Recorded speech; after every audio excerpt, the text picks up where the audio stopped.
ଭାଇ, ଏ ଭାଇ, ତୁ କୋଉଠି ଭାଇ? ତୁ କଣ ମୋ ଉପରେ ରାଗିଛୁ କି? ମୁଁ ତତେ ରାକ୍ଷୀ ବାନ୍ଧିବି ବୋଲି କେତେ ବାଟରୁ ଦୌଡ଼ି ଦୌଡ଼ି ମୋ ଗୋଡ଼ ବଥା ହେଇଗଲାଣି। ସେପଟେ ବୋଉକୁ ନ ଜଣେଇ ଆସିଛି, ଗଲେ ବୋଉ ମତେ କେତେ ମାରିବ ଜାଣିଛୁ? ଗୋସେଇଁ, ତୁମେ ମୋ ଜଗା ଭାଇକୁ ଦେଖିଛ କି?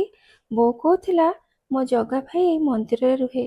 ଆରେ ନା ନା, ଆମେ ତ ଜଗା ଭାଇକୁ ଦେଖିନୁ। ତୁ ଯା ଏଠୁ ଯା, ଗଲୁ ଘରକୁ ଯା। ମାଳତୀ ତା ଭାଇକୁ ଖୋଜୁ ଖୋଜୁ ସେଇଠି ସିଂହ ଦୁଆର ମୁହଁରେ ଶୋଇପଡ଼େ। ରାତି ଅଧରେ କେହି ଜଣେ ଡାକେ ଆଉ କୁହେ, ମାଳତୀ, ମାଳତୀ, ଉଠୁ ଭଉଣୀ, ତୁ ପରା ମୋ ହାତରେ ରାକ୍ଷୀ ବାନ୍ଧିବୁ ବୋଲି ଆସିଥିଲୁ। ମାଳତୀ ଆଖି ଖୋଲି ଦେଖେ ତ ତା ଆଗରେ ତା ଜଗା ଭାଇ। ଭାଇ, ତୁ କୁଆଡ଼େ ଯାଇଥିଲୁ? ଏତେ ରାତି ହେଲାଣି, ଏବେ ଆସୁଛୁ? ମୁଁ କେତେବେଳେ ତୋ ହାତରେ ରାକ୍ଷୀ ବାନ୍ଧିବି? ଆଉ ଡେରି କରନା, ରାକ୍ଷୀ ବାନ୍ଧି ଦେଇ ଘରକୁ ଯା।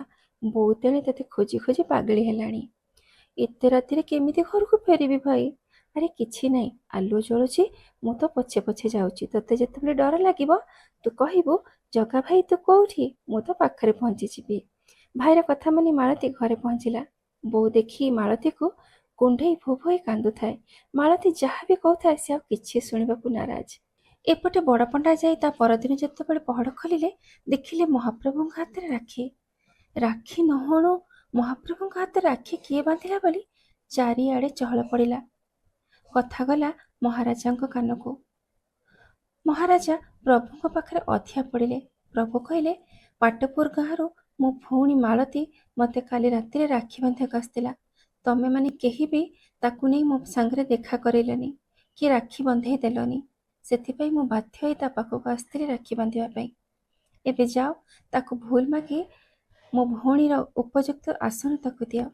ତା ପରଦିନ ମହାରାଜା, ବଡ଼ପଣ୍ଡା, ଯେତେ ସେବାୟତ ସମସ୍ତଙ୍କୁ ଧରି ପାଟପୁର ଗାଁରେ ପହଞ୍ଚିଲେ। ଯିଏ ମହାପ୍ରଭୁଙ୍କୁ ତାର ଅନ୍ତରରୁ ତା ଦୁଃଖ ଜଣେଇଲା, ବିକଳ ହେଇ ଡାକିଲା, ମହାପ୍ରଭୁ କୌଣସି ନା କୌଣସି ରୂପରେ ତାକୁ ନିଶ୍ଚୟ ଦେଖା ଦିଅନ୍ତି। ରାକ୍ଷୀ ଦିନରେ ମହାପ୍ରଭୁଙ୍କ ହାତରେ ରାକ୍ଷୀ ବାନ୍ଧିବା କଥା ମନେ ପଡ଼ିଗଲା ବୋଲି ଦୀପଦ ଆପଣଙ୍କ ସହିତ ସେୟାର କଲି। ରହିଲି। ଜୟ ଶ୍ରୀ ଜଗନ୍ନାଥ, ଜୟ ମାତା ରାଣୀ।